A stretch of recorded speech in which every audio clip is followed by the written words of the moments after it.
ดีครับวันนี้จะมาสอนโหลดตัวรัน Volcano กันให้ทุกคนกดลิงก์ใต้คอมเมนต์แล้วทำตามผมเลยนะครับ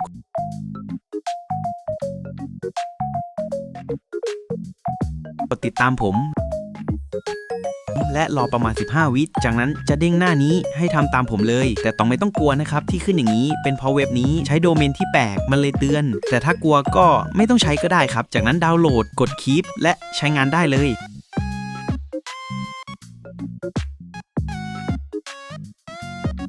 กด Attack เข้าเกมและ Enjoy กับ Hack ได้เลยคำเตือนตัวรันนี้มีโอกาสโดนแบนสูงส่วนเรื่องไวรัสมันมีทุกตัวรันอยู่แล้วก่อนใช้ควรรับตรงนี้ให้ได้